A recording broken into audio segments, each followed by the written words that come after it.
우리가 이제 5월 달에 가정의 달을 맞아서 제가 야곱 시리즈를 잠깐 좀 두고 가정 설교를 좀 하도록 하겠습니다. 오늘 어린이 주일이기 때문에 어린이 대해서 다음 세대에서 이렇게 설교도 할 수 있고 또 가정에 관련된 여러 가지 또 이렇게 좀 방법론적인 접근을 할 수도 있겠지만 제 4주 동안의 설교는 조금 더 원리적인 부분을 좀 다루면서 가정에 대한 의미들을 좀 살펴보려고 그렇게 생각합니다. 한약으로 치면 좀 이렇게 몸을 돋우어주는 메시지입니다. 가정에 관련된 꼭 가정 세미나처럼 부부가 좀 더 사랑으로 깊어지려고 하면 커튼을 바꾸라 이런 얘기는 안 하고 부부의 자녀와 부모의 대화법 이런 거는 여러분 책을 보시거나 많은 것들이 나오니까 세상에서 다 알 수 있는 것이고 우리가 성경적인 좀 관점에서 근원적인 문제를 좀 접근하려고 그렇게 합니다. 자, 오늘 위기 시대를 우리가 살고 있습니다. 사실 어떤 것 하나도 안정된 게 없어요. 모두가 아주 위험한 우리 사회가 그렇습니다. 국가적으로 또 전 세계적으로 굉장히 모든 영역의 위기의식을 우리 많이 느끼고 있습니다. 그런데 이제 가장 우리가 위기 중에 위기가 가정이라고 우리는 좀 말할 수 있는데요. 이 가정이 참 위기에 지금 처해 있습니다. 자, 위기를 극복하려고 하면 중요한 게 그 원인을 진단해야 되죠. 왜 위기인가? 위기의 이 뿌리가 어디로부터 온 것인가? 이걸 잘 알아내지 않으면 굉장히 미봉책만 하게 되죠. 자꾸 이렇게 아픈데 안에는 암인데 자꾸 파스 붙이고 소화제 먹이고 하는 것 비슷하죠. 해결이 안 되는 거죠. 오늘날의 가정이 어디로부터 왔나? 가정의 위기가 어디로부터 시작됐는가? 여러분 우리 주변에 보면 끙끙 앓아요. 가정이 다 해체되고 깨어지고 이렇게 망가뜨려질 수가 없어요. 어떻게 보면 성한 가정이 없다 할 정도로 지금 위기거든요. 드러난 현상보다도 이제 그 근원적인 원인을 우리가 찾으려고 하면 결국은 성경으로 가야 되는 거예요. 성경에서 답을 얻어야 돼요. 이 가정의 기원이 어디로부터 출발됩니까? 창세기 3장이죠. 창세기 3장에 가정의 기원이 나옵니다. 창세기는 많은 기원들이 있죠. 그 가운데서도 이제 3장, 이제 가정의 기원이 나오는데 하나님이 만드신 에덴 동산은 하나님이 부족함이 없는 최상의 상태로 만들어 놓으셨어요. 그래서 창조의 과정을 보면 첫날부터 다섯째 날까지 완벽한 환경을 먼저 만들고 마지막에 인간을 만들었죠. 마지막에 인간을 혼돈과 공허 속에 있는 그 안에서 인간을 만들어가지고 너가 한번 개척해버려 이러지 않고 완벽한 환경을 만들어 놓으시고 최상의 상태 환경에서 아담과 하와를 이제 만드셨습니다. 자, 그런데 마귀가 아담에게 찾아와서 유혹을 하죠. 그 유혹이 뭐냐면 뭔가 부족함이 있는 것처럼 유혹하는 거죠. 자세히 봐라. 너희들이 뭔가 결함이 있다. 지금 이 상태가 완전하지 않다. 하나를 더 가져야 완전해진다. 그게 어디로 주목하게 하죠? 하나님에게 주목하지 못하고 다른 데로 주목하게 하는 그게 선악을 알게 하는 나무. 동산 중앙에 있는 선악을 알게 하는 나무. 거기에 시선을 꽂히게 하고 결국은 적을 가져야 돼. 너가. 하나님이 적을 금지한 이유가 있어. 너가 적을 가져야 된다고. 이렇게 유혹을 한 거죠. 계속 쳐다보니까 그럴 것 같은 거죠. 너가 이걸 먹는 날에는 너가 하나님 된다. 따먹고 말죠. 자, 인류 최초의 가정 안에 불행이 찾아옵니다. 결국은 책임 전가하는 얘기가 나오죠. 아담과 하와가 책임을 서로 전가하고 두려움이 찾아오고 수치심이 생기죠. 서로가 벌거벗었지만 부끄럽지 않았는데 그걸 죄를 짓고 난 다음에 이제 수치가 찾아옵니다. 여러분 일평생의 이 수치감 이게 굉장히 무섭습니다. 오늘 인류 안에 이 수치감이 있어요. 그거를 이제 극복하기 위한 몸부림을 많이 치죠. 또 살인극이 일어납니다. 형이 동생을 죽이는 살인극이 인류의 최초의 어쩌면 무공해 같은 퓨어한 그 환경 속에서 이제 그런 살인극까지 일어나는 거죠. 그러니까 창세기를 보면 오늘 우리의 모습이 그대로 보여요. 그러니까 그들을 보면 오늘 우리의 모습이 보이고요. 또 우리 모습을 보면서 그 그 인류 최초의 그 에덴 동산의 그 모습들을 보게 됩니다. 그래서 우리가 아담의 후예라는 것을 잘 알 수 있는 것은 창세기에 일어난 그런 일들이 오늘 우리에게도 재현되고 있는 거죠. 여러분, 인류가 교육 수준이 높아지고 또 문명이 발달하면 사람이 좀 더 개화되고 좋아질 것처럼 생각하지만 그렇지 않아요. 인류 최초나 지금이나 인간은 변하지 않아요. 죄의 형태가 바뀔 뿐이지 죄 자체는 변함이 없어요. 사람을 죽이고 미워하고 이런 것들. 그 왜 그렇습니까? 이 원뿌리가 같기 때문에 그래요. 우리가 아담의 후손이라는 것이 이제 그대로 이제 드러나는 것입니다. 자, 우리가 집중해 보아야 될 것은 뭐냐면 근원적인 원인인데요. 근원적인 원인을 이제 제대로 진단하지 않으면 언제나 우리는 다시 원점으로 돌아가게 됩니다. 이 가정사의 비극의 출발은 어디로 이제 이렇게 초점을 맞출 수 있습니까? 계속 밀고 들어가면 결국은 죄죠, 죄. 하나님에 대한 불순종, 반역. 여러분, 우리가 어떤 가정에 뭐 예를 들면 요즘 뭐 돈이 없어서 불행합니까? 예, 돈이 왼수다. 돈이 왼수는 아니죠. 돈은 돈이에요. 돈이 뭐 우리를 어떻게 하는 게 아니라 돈을 사용하는 사람의 문제가 있잖아요. 그래서 돈을 사랑함이 일만악의 뿌리라고 그랬지 돈 자체가 일만악이 뿌리가 아닙니다. 그러니까 돈 자체의 문제가 아니라 돈을 사용하는 인간의 문제가 있는 거죠. 그래서 우리의 인간의 행불행이 돈의 문제에 달려있는 것도 아니고요. 실제적으로 우리의 삶을 불행하게 하는 것은 환경과 조건의 문제가 아니라는 것입니다. 그러니까 우리는 늘 생각으로 외적인 조건들이 우리를 불행하게 만드는 것이다 이렇게 생각할 때가 많은데 그렇지 않아요. 더 내면적인 깊은 곳에 우리의 불행의 요인이 있다는 것입니다.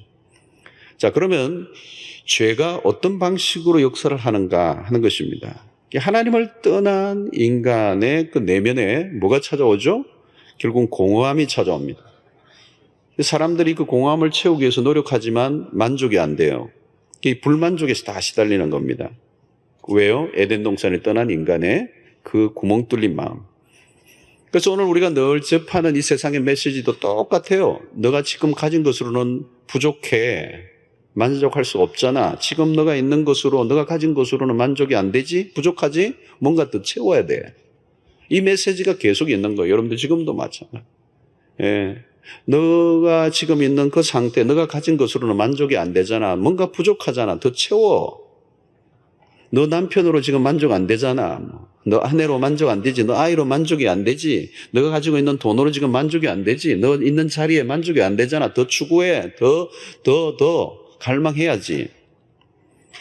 사람들은 내가 원하는 만큼은 가져야, 이 정도는 가져야 행복할 것이라 이렇게 생각하는 거죠. 원하는 것이 있으면 포기를 못해요. 갈 때까지 가는 것이죠. 자, 이것은 우리 안에 공허함을 채우려고 하는 욕망 때문이에요. 신라군 이후에. 여러분, 가정 안에 일어나고 있는 문제를 근원적으로 봐야 돼요. 분명히 결혼했어요. 아내도 있고 남편도 있는데 거기서 만족을 못하는 거죠. 부모들은 자신의 아이의 성적에 만족하는 부모 별로 없어요. 너가 조금만 더 하지. 99점 받아온 애가 그러잖아. 너 1점만 더 받지. 그래. 학교에서 2등 하는데도 절대로 만족 못해요. 부모님들은 그 앞에 한 놈 때문에. 걔를 제껴야지. 너 왜 앞에 한 명을 두냐. 이 만족을 못하는 거예요. 이 부모들은 항상 보면 옆집 애를 이제 옆집 애 봐라. 희한하게 또 옆집 애들이 다 공부를 잘해요. 희한하게. 비교당하고 경쟁에 내몰리고 고통스럽죠. 우리 청소년 자살률 높습니다, 여러분. 지금 우리 사회, 한국 사회가 지금 굉장히 높습니다. 한국. 지금도 우리 주변에서도 뭐 덮어놓았지만 지금 최근에도 그런 일이 일어났어요. 가까운 학교에서. 여러분, 부모들이 아이들을 닥달하죠. 왜 그래요? 이 내 안에 있는 어떤 그 갈망, 그 결핍을 채우려고 하는 거죠. 그 아이들을 소유하려고 하죠. 소유. 아이들을 자기의 부모의 소유물로 생각하는 거예요. 그래서 좀 더 뭔가 더 자기의 내적인 그 불만족을 그 아이로부터 해결하려고 하는 것입니다. 그걸로는 만족할 수 없다는 거죠. 오늘 우리 개인에도 마찬가지예요. 뭐 외모도 마찬가지. 뭐 코만 조금만 더 높았어도 내 인생이 달라졌을 건데 달라질 것도 없는데 뭐 코만 높으면 되나요, 여러분? 우리는 더 많이 가지고 싶어요. 더 많이 가진다면 좋아질 것이다. 요것만 바뀌면 좋아질 것이라고 생각하죠. 그러나 현실은 그렇지 않아요. 채워도 만족이 없다고요. 더 채우고 싶은 욕망만 커지는 거예요. 더 원하면 원할수록 더 매이고 속박을 당하고 기대는 늘 실망으로 바뀌는 것이고, 행복하고 싶은데 행복이 안 돼요. 행복을 잡았다는 순간에 손가락으로 빠져나가는 바람과 같아요. 이 인간이 추구하는 도착지는 어디에서나 똑같아요. 실망과 한숨 소리로 가득한 것입니다. 인간의 불행은 만족하지 못하는 데서 아무리 원하는 것을 얻어도 만족이 안 되고 추구할수록 공허하고 더 목마르고 절망은 더 깊어지는 거예요. 자, 언제부터 인간이 이렇게 됐습니까? 에덴 동산에서부터. 죄를 짓고 하나님으로부터 벗어난 이후부터라는 거예요. 무엇으로도 안 채워진다. 밑 빠진 독에 물 붓기라는 것이죠. 죄는 인간의 내면의 탐심을 불러일으켰습니다. 탐심은 끝이 없어요. 인간의 마음에 탐심이 찾아오면 무섭습니다, 여러분. 멈추고 싶어도 멈춰지지가 않아요. 끊임없이 욕구하는 거죠. 요즘 여러분 식당에도 가보면 맛있는 것들이 참 많죠. 이렇게 먹을 만큼 먹고 너무 배가 불러서 벨트까지 풀었는데 또 디저트가 막 나오는데 이게 뭐 메인 이상이에요. 엄청난 크기 접시에 크 나오는. 그것으로 끝나는 것 같은데 또 커피가 나오는데 거의 사발잔 수준이에요. 이렇게 나오는. 거기에 크림이 산더미처럼 확 올려져 있어요. 그런데도 며칠 전 먹었을 때보다 좀 더 적어 보이면 조금을 불러가지고 막 따져요. 왜 이렇게 양이 적었냐고. 다 못 먹으면서. 이 탐심은요, 스스로 제동이 안 걸려요. 결코 만족이 안 된다는 거예요. 우리에게 탐심을 제거하지 않으면 영혼은 시달릴 대로 시달리죠. 그리고 그것을 그대로 두면 내 삶도 파괴되지만 내 주변의 사람들을 계속 괴롭혀요. 파괴시키는 거죠, 관계가. 서로에 대해서 만족하지 못합니다. 탐심은 눈을 어둡게 만들죠. 여러분, 아담과 하와는 죄를 짓기 전까지는 서로 완벽한 배우자였어. 그러나 범죄한 이후 서로에게 무엇인가 부족함을 느낀 것입니다. 함께 있는 게 불편한 거죠. 여러분, 가정 안에 이 탐심이라는 이 죄로부터 하나님을 떠난 인간의 마음속에 일어나는 이 탐심은 결국 가족 관계를 깨는 거, 인간 관계를 깨는 거. 왜? 이 죄의 특징이 뭐냐면 자기 중심적인 거거든요. 철저히 이기적인 존재로 변해요. 서로의 관계를 이용하는 겁니다. 자신의 욕심을 채우기 위한 수단으로 가족이 존재한다고요. 부모가 자녀를 위해서 막 수고한다고 그러는데 그 깊은 곳에 보면 부모의 욕망이 있어요. 자기를 채우고자 하는, 그 욕망을 채우고자 하는 불순한 동기가 숨어 있는 거죠. 하나님을 떠난 인간의 마음에는 탐심이라는 우상이 들어있는 겁니다. 이 우상은 우리의 영혼을 사로잡죠. 계속 요구해요. 절대로 만족하지 않습니다. 끝없이 욕망하게 만들어요. 그러면 어때요? 모든 것은 자신의 욕망을 이루는 도구요, 수단이 되는 것입니다. 우리가 자식을 사랑하죠. 근데 그 안에 뭐가 있어요? 그 자식이 우상이잖아요, 우상. 여러분, 우상이 뭐예요? 자기를 결국은 뭐냐면 자기를 만족시키는 수단이 된다는 거, 우상이. 여러분, 우상을 만드는 사람이 그 우상을 그냥 우상 자체가 아니에요. 그 우상을 만들어서 나를 만족시키는 거라. 그 자식이 우상이 되면 그 자식이라는 우상을 위해서 내가 막 헌신 모든 걸 다 하지만 그 안에 깊은 곳에 보면 자기 욕망이 있다는 거예요, 욕망. 그 우상이 사실은 자기를 만족하기 위한 도구란 말이에요. 보세요, 여러분. 아이들이 우상이 된 집안을 보면 아이 때문에 그 집안이 쩔쩔쩔쩔 매는 거예요. 그 아이 중심으로 돌아가는 거예요. 아이도 그걸 알아요. 그걸 이용해요. 예, 나 중심으로 막 돌아가니까.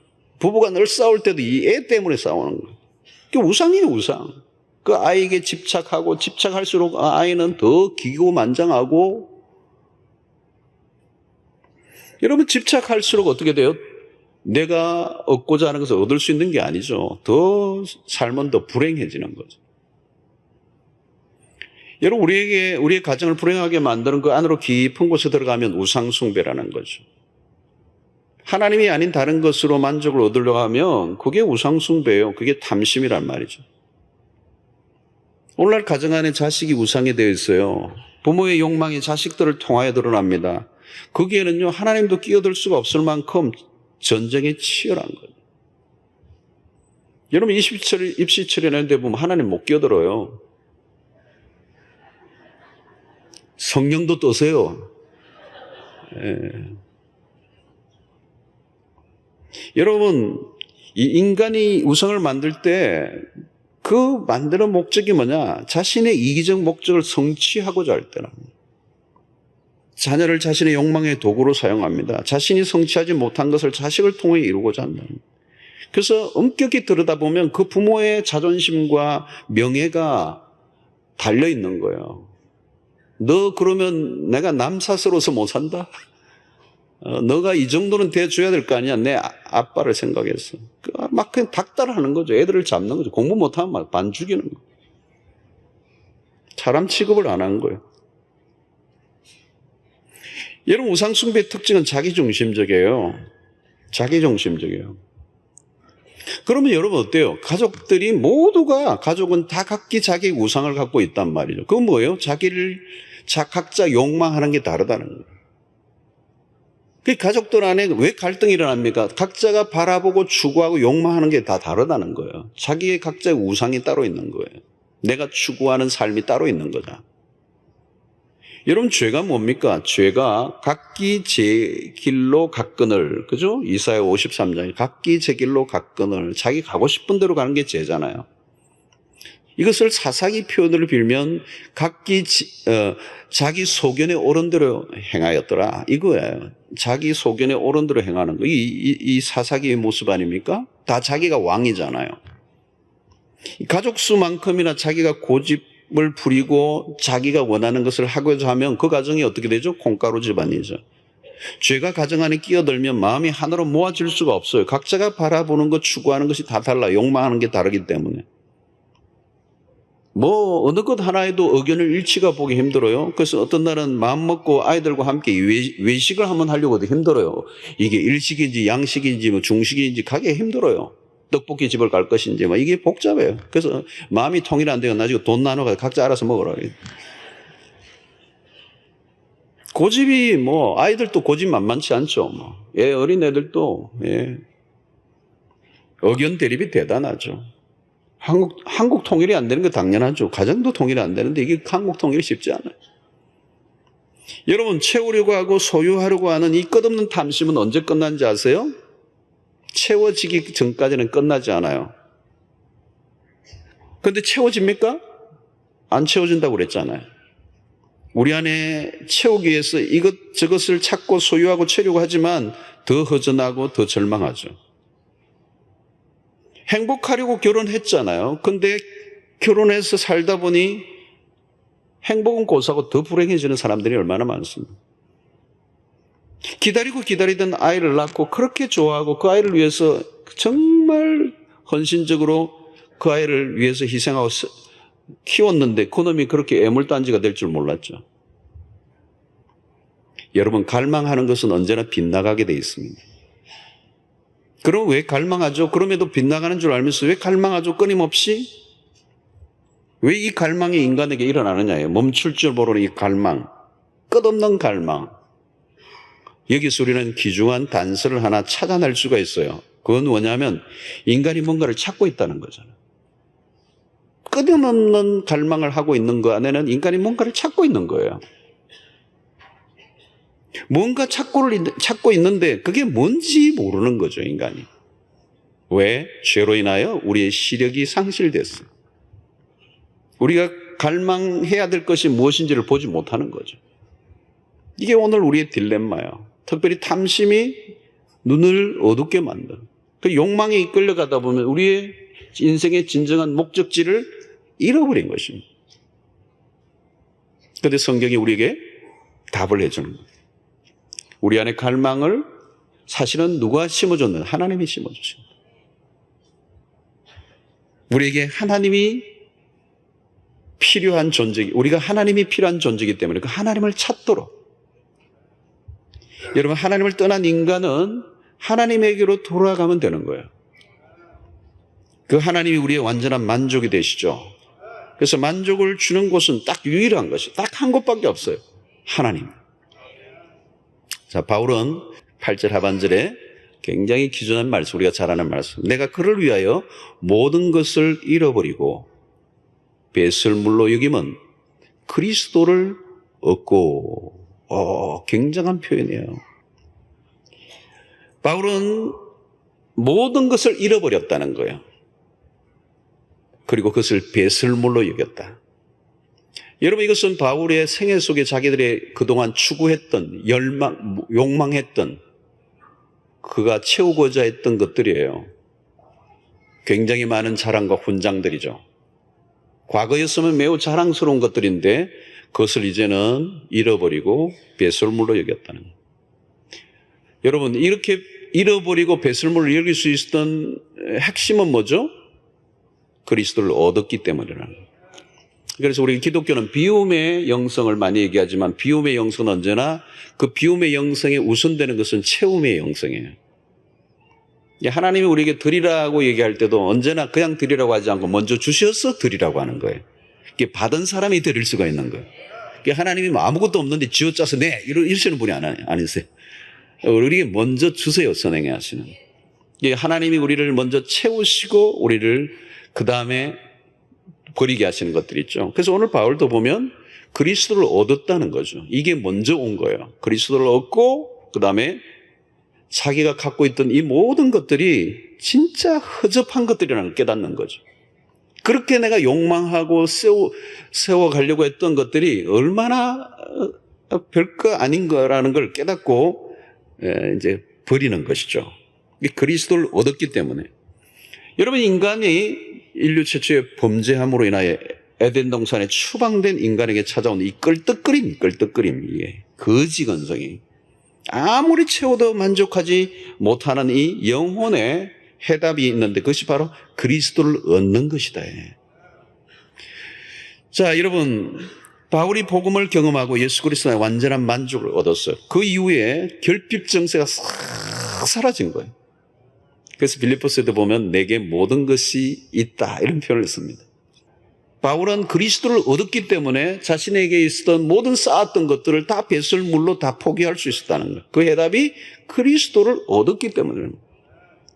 자, 그러면 그리스도를 얻는다는 게 도대체 무엇이기에 그런 역사가 일어납니까? 누가복음 5장을 가보면 베드로가 예수님을 만나는 장면이 나옵니다. 베드로는 어부였죠.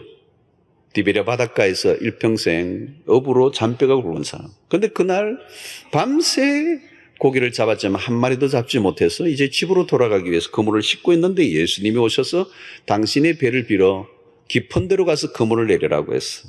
그 말씀대로 베드로가 예수님을 태우고 깊은 데로 가서 그물을 내렸는데 두 배 가득 만선의 그 놀라운 수확을 얻게 된 거죠.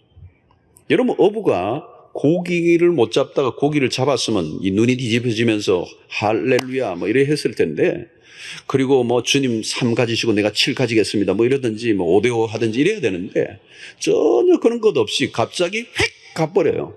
휙 가버려요. 그러면서 그 주님 앞에 엎드려 가지고 완전히 감동을 하고 베드로가 배와 그물을 버려두고 예수를 쫓으니라 나와요. 그 사건 이후에. 그러니까 예수님을 만난 순간 그분을 얻으니까 천하를 얻은 것 같은 거죠. 그러니까 이 배에 이 두 배 채운 고기는 게임도 안 되죠. 게임도 안. 그분이 누구인가? 내 배에 타고 계신 그리스도가 하나님이시오 우주의 주인이시라는 걸 생각하니까 바다 속에 있는 그 고기들을 끌어모아 가지고 당신의 그 물에 채우시는 그 전능하신 하나님을 만나니까 기가 막힌 거예요. 그 고기가 보이겠어요? 이게 계산이 안 되는데? 여러분, 삭개오, 신약의 삭개오. 여러분, 이 삭개오는 돈밖에 몰랐던 사람이잖아요. 백성들에게, 자기 동족들에게 매국노 소리를 들어가면서 세리장을 했던 이 삭개오. 그런데 예수님을 만나는 순간 어떻게 돼요? 돈맛이 떨어져 버렸어요. 돈을 내놓겠다는 거예요. 돈을 다 내놓겠다. 가난한 사람 나눠주고 뭐 토색 안겨서 4배나 갚겠다. 막 이게 실성한 사람 얘기예요. 완전 간 거죠, 맛이. 왜요? 그리스도를 얻은 거죠. 그게 그리스도를 얻은 거예요. 그러니까 자기가 추구했던 돈이 더 이상 돈에 대한 욕망이 해체돼 버린 거예요. 이게 바울과 똑같은 거예요. 바울이 지금 그렇게 자기가 쌓았던 커리어들을 배설물로 여겨버린 거예요. 어떻게 이게 가능하죠? 성경을 여러분 자세히 보면 진짜 하나님 만나면요, 예수님 만나면요, 어떤 일이 일어난지를 보세요. 어떤 일이 일어나는지. 이건 엄청난 역사예요. 예수를 얻으면 모든 걸 얻는 거라는 거죠. 예수 안에 온갖 좋은 것들이 다 들어있어요. 그리스도 안에 모든 게 있어요. 모든 좋은 것은 그리스도 안에서 흘러나온단 말이야. 할렐루야. 이게 중요해요. 이게 중요해. 그러니까 여러분 바울이 지금 그리스도를 얻었다는 이 표현은 엄청난 거. 그래서 자기의 모든 것을 다 잃어버리고 배설물로 이겼다. 이게 여러분 와닿으셔야 돼요. 와닿으셔야 돼요. 그렇게 옛날에 귀중하게 여겼던 욕망하던 것들이 아무것도 아니에요. 욕망이 해체되어 버렸어요. 예. 자, 여러분 그리스도를 얻으면 모든 게 온다는 것이 조금 예를 들면 어떤 자매가 굉장히 가난하고 힘들게 살았던 자매인데 어느 날 미팅을 하고 킹카를 한 사람 만났어. 킹카 아시죠? 아주 능력 있고 막 굉장히 막 잘 나가는 형제와 딱 이제 눈이 맞아서 결혼을 골인했어. 나는 그 형제가 좋아서 결혼을 했는데 그 형제가 뭐 그냥 뭐 재벌 2세야. 예를 들면 그 다 있어. 나는 절대 그런 걸 보지 않았는데 그 형제를 만나 그 형제를 얻었는데 그 형제에 막 붙어 있는 게 너무 많아. 돈도 많고 막 갑자기 막 멋진 차도 타게 되고 막 집도 갑자기 생기고 그 형제께 내 거니까 니께 내 거고 내께 다는 거 아니야. 그죠? 그를 얻었는데 그 안에 포함된 것들이 너무 많아. 다 따라온 거예요. 뭐 남의 일이니까 감동이 안 되겠지만 이게 대단한 거 아니겠어요, 여러분? 우리 그리스도를 얻었는데 그리스도 안에 보화가 엄청난 거예요. 그 안에 말로 다 할 수 없는 게 다 들어있는 하늘의 지혜와 총명이 들어가 있고 그 안에 평강이 들어가 있고. 여러분 그분을 얻었다는 말은 뭘까요? 그분을 얻으면 그분으로부터 주어지는 천국이 우리에게 임하는 거 아니겠어요? 천국이 우리에게 임하는 거예요. 예수를 믿고 그분을 얻으면 천국이 내게 다가오는 거예요. 여러분 하나님이 사랑이시다. God is love 하잖아. 하나님이 사랑이시다. 이거 여러분 하나님 사랑하라는 사람은 뭐 안 하다 할 수 있어요. 그러나 그리스도의 십자가 하나님이 사랑하셔서 우리에게 그 아들을 주시고 그 아들이 우리를 사랑하기 때문에 십자가에 못 박혀 죽으시는 그 사건을 시간과 공간 속에 개인적으로 내 인생에 콱 한번 다가오면 이게 전율하죠. 하나님이 얼마나 나를 사랑하시는가를 그 아들을 통하여 그 십자가 사건을 통하여 내가 경험하면 이 몇만 볼트에 이게 감전된 것처럼 전율해버리는 거죠. 그러면서 그리스도를 얻는다는 것이 하나의 이론이나 어떤 이런 개념이 아니에요. 환상이 아니고 현실, 실제가 돼야 된다. 그러면 어떤 일이 일어나느냐? 그리스도를 얻을 때 우리 안에 찾아오는 것은 뭐냐면 충만함, 포만감, 가득 채워짐, 더 이상 끌떡거리지 않음. 이전의 욕심들이 힘을 잃어버리고 이것은 신비로운 거죠. 그래서 이 에덴 동산을 떠나 허기진 인간의 빈 가슴이 무엇으로만 채워질 수 있느냐 하면 그리스도로만 채워질 수 있다는 거예요. 이게 여러분 이게 오늘 어떤 분은 이게 확 제대로 꽂히면 인생이 완전히 뒤집어지는 역사가 일어나요.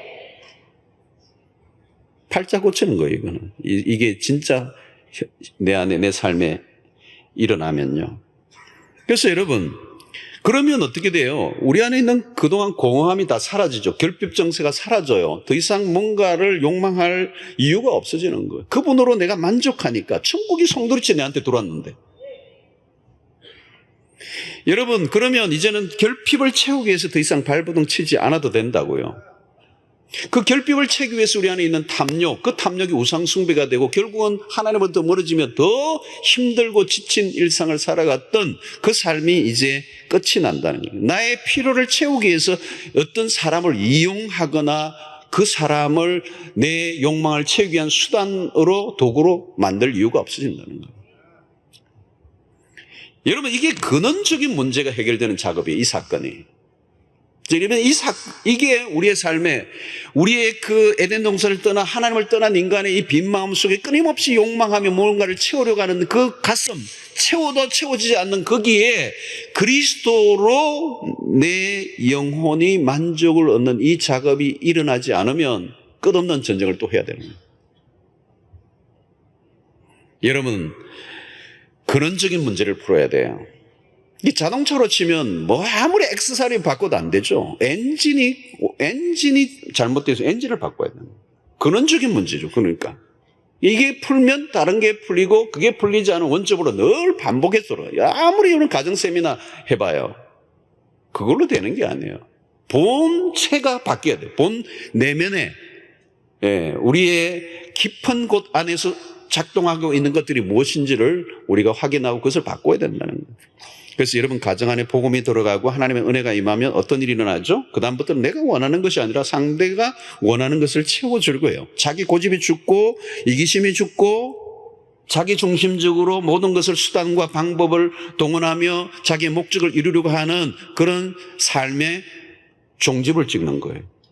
식당을 가더라도 이제는 자기가 가고 싶은 곳을 가는 게 아니고 다른 사람이 그 상대가 가고 싶은 곳으로 데리고 가는 거예요. 옛날에는 그냥 뭐 결혼 기념일인데 아내가 막 보신탕 싫어하는데 내가 한턱 싸게 데리고 가는데 보신탕 집에 가고 자기가 원하는 대로 다 하고 일방적인 거예요. 선심 서는 것 같은데 사실은 자기 욕망을 성취하기 위한 도구로 사는 거예요. 근데 이제는 안 해요. 뭘 먹느냐 그런 게 중요하지 않죠. 상대를 기쁘게 하는 것이 무엇인지를 찾게 되는. 왜? 나는 이미 내적인 만족이 있기 때문에 내가 그 어떤 것을 통하여 내가 만족을 얻으려고 하는 게 아니라 이미 나는 그리스도 안에서 만족을 누리고 사는 삶이 있기 때문에 나의 만족이 아니라 상대를 기쁘게 하기 위해서 내가 살아간다는. 이 수준이 있는 거죠. 수준이 올라가는 거죠. 내적인 만족이 있기 때문에 누구에게 집착하거나 고집하거나 누구를 통하여 나의 만족을 삼기 위해서 상대를 닥달하지 않는다는 거죠. 아이들을 피곤하게 만들지 않아요. 아이가 아이대로 자라도록 하고 때로는 실수하면 좀 기다려주고 이런 여유가 생기는 거죠. 안 그러면 내가 가지고 있는 그 욕망하는 것에 그 아이가 수준에 이르지 않으면 계속 그 아이를 그냥 못 살게 만드는 거, 못 살게 하는 거. 여러분 그래가지고요 진짜 아이들이 망가진 애들 많아요. 눈물이 날 정도예요. 그건 뭐예요? 부모가 이 내적으로 이 내부 구조가 다 깨져 있는 거예요. 내가 너를 위해서 아니에요. 자기를 위해서 부모가 자기 마음에 들기 위해서 자기 만족을 위해서. 여러분 가정은 어떻습니까? 상대를 통해 내가 만족을 얻고자 합니까? 아니면 상대를 만족시켜주기 위해서 내가 희생하려고 합니까? 그리스도를 얻고 하나님으로 만족할 때 그때부터 관계의 변화가 일어납니다. 하나님 안에서 만족한 삶을 사는 게 먼저 우선되는 거예요. 그리스도를 얻을 때 그게 가능하다는 거예요. 우리가 그리스도로 만족하지 못하면 하나님이 우리에게 베푸신 것들이 아직도 뭔가 부족하다는 뜻이죠. 그래서 여전히 우리는 그리스도 플러스 알파 뭔가를 더 찾아내는 거예요. 여러분 오늘 예수 믿는 사람이라면요 그리스도를 얻다면 모든 걸 얻은 거예요. 더 뭔가를 얻어야 내가 복받은 거야. 이미 복이 충분한 거야. 충분한 거야. 이걸 못 깨달으면요. 그리스도 안에서 주어진 하나님의 부요함을 깨닫지 못한다면 세상에 어떤 것이 주어져도요. 그는 만족할 수 없어요. 그리스도를 만나셔야 돼요. 그리스도를 얻으셔야 돼요. 그리스도 안에 부요함을 맛보셔야 된다는 거예요. 왜? 하나님이 줄 수 있는 최고예요. 그 모든 하나님의 축복은 그리스도를 통하여 주어지기 때문에. 예.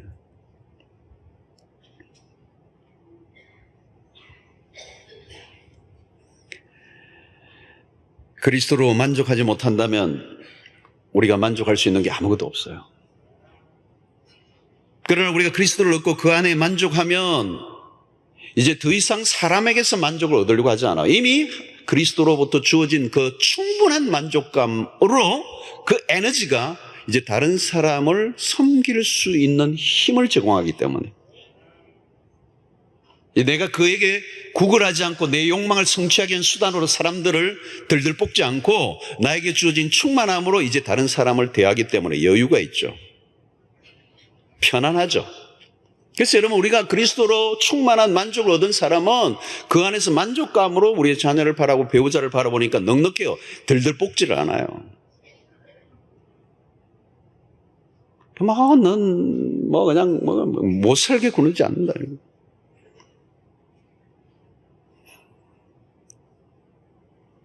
여러분 남편이나 아내에게서 행복을 기대하면요 채워지지 않아요. 자녀를 통해 무엇인가를 욕망해 보세요. 실망하게 돼요. 기대는 실망으로 바뀌어요. 그리고 많은 사람들이 내가 행복해지기 위해서 결혼하는 경우가 많아요. 행복해지기 위해서 결혼을 하면요, 행복하죠. 신혼여행 때까지는. 너무 짧나요? 1년까지는. 근데 여러분, 이 결혼하는 게 만만치가 않잖아요, 여러분. 예전에 여자분들을 치면 결혼하는 순간 뭐 좋죠. 남편이 있고 좋지만 여러분, 남자만 있나요? 시자 붙은 반이 막 확 붙잖아요, 또. 도레미파솔라 도 그러잖아요. 시자 시금치도 안 먹고 시편도 안 읽고 삶이 그냥 간단하지 않잖아요. 내가 생각하던 행복이 아니에요. 왜? 짐이 더 많아, 사실은. 내 혼자 사는 것보다 짐이 더 많잖아요. 그렇죠? 그러니까 내가 꿈꾸고 내가 행복하려고 결혼했는데 이게 뭐냐, 이게 십자가 이름 너무 많고 시댁 시부모 십수르면 너무 많다는 거예요. 그리고 남편이 뭐 내 생각대로 맞아지나요? 데이트할 때 만났을 때 그 남자가 아닌데 잠옷 입고 해벨레 할 때는 이게 아니잖아요, 여러분. 뭐 편안하게 집에서 있을 때는 이제 우리 있는 모습 그대로 우리가 함께 살아가다 보면 이게 그거 나이스 할 때 확 그게 아니에요. 뱃살도 나오고 이게 점점 멀어져 가는 거예요.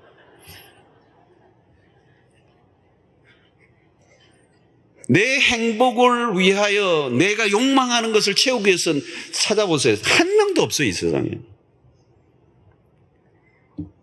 내가 행복해지기 위해 결혼하는 게 아니라 상대를 행복해주기 위해 결혼하는 거예요. 근데 내가 행복하게 해주려고 하는데 행복하게 해줄 힘이 없어요, 우리에게는. 나도 힘든데 상대를 어떻게 해줘요? 불가능한 거예요. 그러니까 우리는 그가 아니고 그분으로부터 충분한 하나님의 사랑을 경험해야 되는 거예요. 거기서 나오는 마진, 에너지가 그 남편으로부터 아내로부터 오는 사랑이 없음에도 불구하고 그것이 아니라 내가 그걸 부걸하고 거기에 의존하고 그걸 욕망하지 않기 때문에 이미 하나님으로부터 주어진 그 충분한 사랑으로 넉넉하게 반응할 수 있다는 거죠. 그래서 기다려주기도 하고, 그렇다고 해서 남편, 아내, 사랑, 부모, 자녀 이런 게 전혀 없고 막 기대도 안 한다, 그거는 아니에요. 있죠. 그러나 기다려줘야 되죠. 불완전하니까, 완전하지 않으니까, 기대보다 실망이 더 많으니까 이해하고 용서하고 품어주고 인내하고 희생할 수 있는 에너지, 그건 어디로부터 오는 게 위로부터 오는 거예요. 여러분, 배우자나 자녀가 나의 만족을 위한 도구가 아니라 내가 섬겨야 할 대상입니다. 이 설정을 잘해야 된다는 거죠. 결혼하기만 하면 행복이 오느냐, 아니라는 거예요. 아이에게, 내 애에게 내 모든 걸 다 쏟아붓고 돈 먹을 거 안 먹고 그냥 애를 위해서 지극정성을 다 하면 그 아이가 내 노후의 보장을 해줄 건가, 그 아이가. 아멘 하십니까, 여러분? 아멘 돼요? 내가 아이에게 모든 걸 다 쏟아부으면 내 아이가 내 노후까지 다 책임질 것이라고 믿는 분 아멘 해보세요. 노맨이죠. 나중에 보면 뭐 내가 너를 위해서 어떻게 고생하며 어떻게 키워내도 너가 나에게 이럴 수 있어 뭐 이러면서 내 약 먹고 죽을 거야 그러고 막.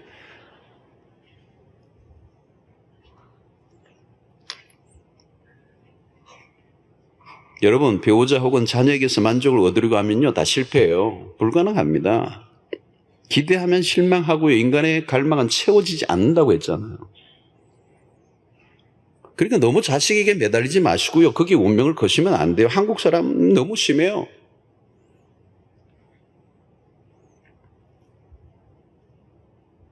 제가 얼마 전에 작년인가요, 분당 아주 그냥 학군 막 세고 막 교육열이 강한 교회, 어느 교회 가가지고 제가 막 한번 세게 해버렸어요.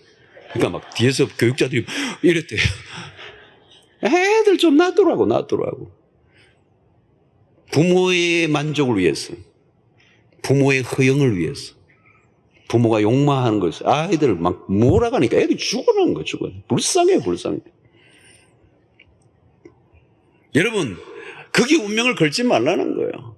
그리고 거기에는 언젠가 이 아이들에게 뭔가를 기대하는 그 심리, 욕망하는 거, 그 나중에 여러분 원수 된다. 여러분 아이들을 위해서 막 하면요, 애들 또 그걸 원치도 않아요. 뭐 나를 위해서 했다 그러는데 애들은 그걸 안 믿어요. 제가 이민 호주에 있을 보면요, 아이들 때문에 막 다 온 분들이 아이들 때문에 왔대요, 이민. 근데 애들에게 물어보면요, 에? 그래요. 우리 때문에?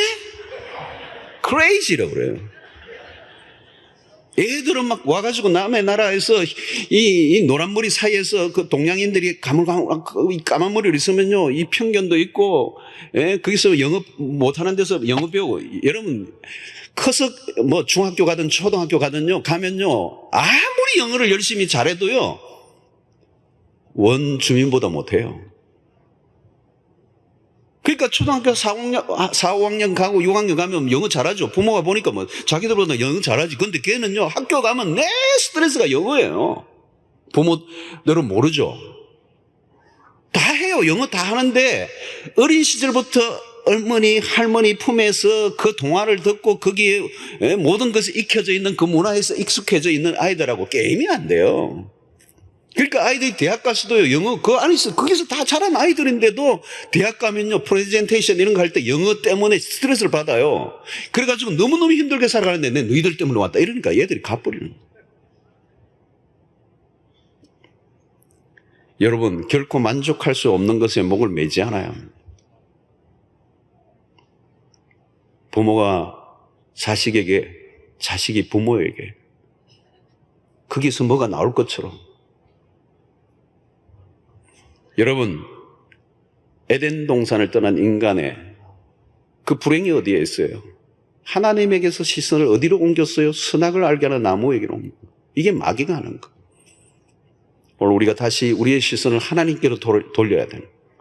진정한 만족은 그리스도 안에서 주어진다는 것을 잊지 않으시길 바랍니다.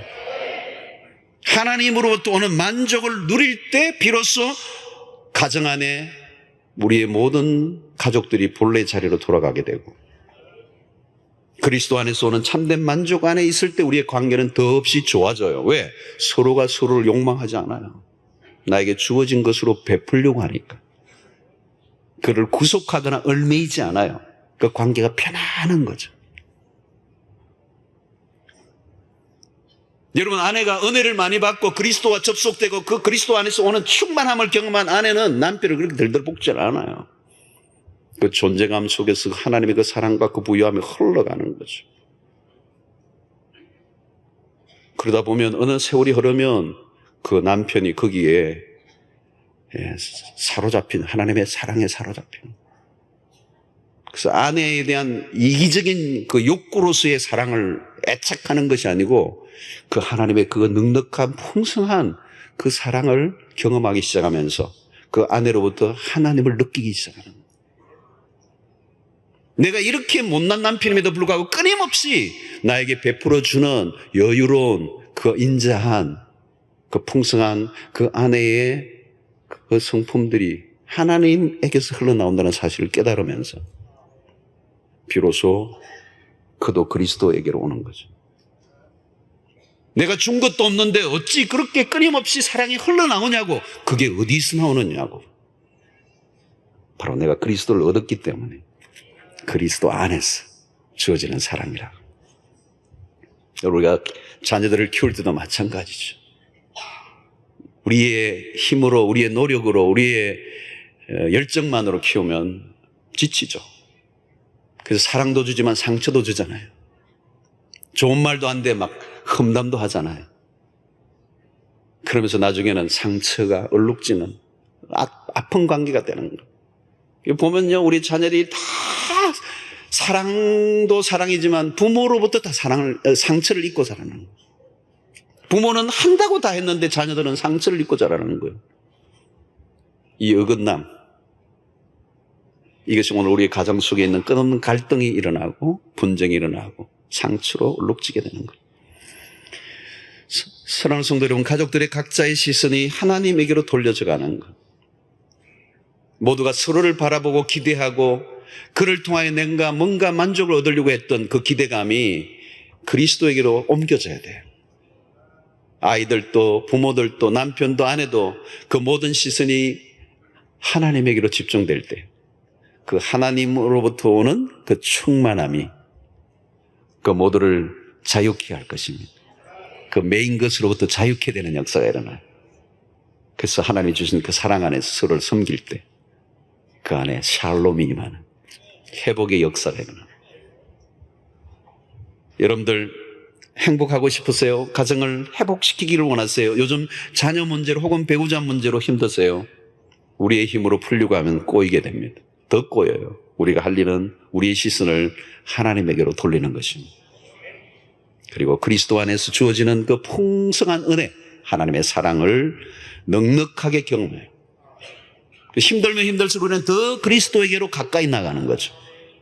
그럼 그 안에 그 부유함이 있어요. 그리스도 안에서의 부유함. 그것을 충분히 누리셔야 돼요. 그리고 그 채워짐을 가정 안에 흘려보내는 거예요. 우리의 가족 관계 안에 흘려보내는 거예요. 그 사람으로부터 뭔가를 받아간 내가 반응하는 게 아니에요. 위로부터예요. 우리의 시선을 오직 하나님께로 집중할 수 있게 되기를 축원합니다. 그분은 우리에게 충분한 사랑을 주시고도 남아요. 그럼 그 에너지, 그것을 여러분들의 가정에 풀어놓으세요. 그러면 지치지 않는 그런 사랑으로 우리의 가족 관계가 회복될 줄로 믿습니다.